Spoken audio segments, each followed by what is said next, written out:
During the Irish Revolution, the Soviet Union under Vladimir Lenin had been supportive of the Irish Republican Brotherhood's efforts to establish an independent state free from Britain. During the Easter Rising of 1916, Lenin spoke out in support for the rebellion, calling it a blow against the might of British imperialism. Though the rebellion failed to spread across the whole of Ireland due to communication errors and reluctance within the leadership of the Irish Volunteers. Since the failure of the initial rebellion, there were no attempts made by the Soviet government to establish further relations.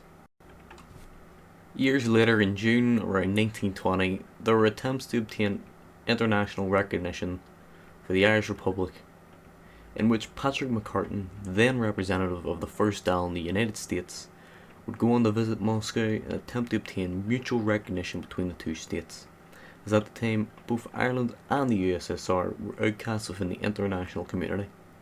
Talks between the two nations would end up producing no results, as the Soviets had gotten cold feet in fear of ruining ongoing trade negotiations with the United Kingdom.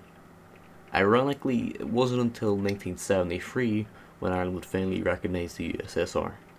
In mid-1925, a delegation of free men had been sent to meet with representatives of the Soviet Union, the men being Patrick Murray, Gerald Boland and Sean Russell.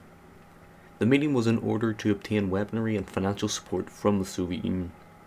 During the visit, a private meeting was held between Murray and Joseph Stalin, in which the two hammered out an agreement where the IRA would spy on the UK and the US.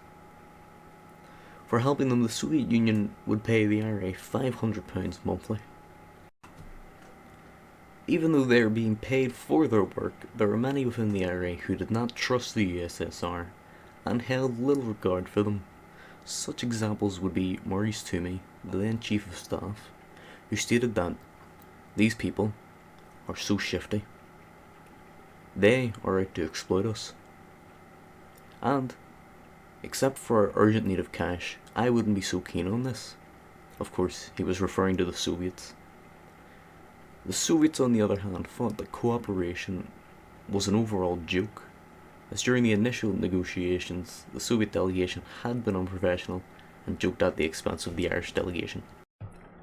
A year later, in 1926, due to overall poor quality of work on part of the IRA, the Soviets lowered payments from £500 to only £100. However, at this time, the Soviets had been enduring a financial crisis. With the decrease in payments, the IRA would suffer a major blow, as they were desperate for support and funding. Later that year, the IRA attempted to pressure the Soviets into giving them more money. However, this went nowhere, and only led to the IRA withholding all information from the Soviets. In May of 1927, £1,000 had been sent to the IRA from the USSR.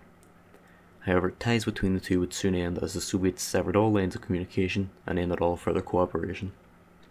During the early 70s, the official IRA had contacts within the KGB who were able to send them a variety of weapons. Around August of the same year, Yuri Andropov, the then head of the KGB, developed the Splash Plan and showed it off to the government.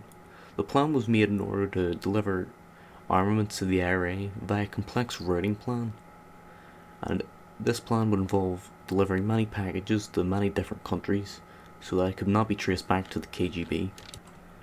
The plan to get weapons to the IRA involved many Soviet intelligence ships that would be disguised as fishing boats. Most notable was the Red Doctor, in which many of the weapons and ammunition which had been given to the IRA were stored on. The IRA itself received around 80 guns and over 40,000 cartridges of ammunition.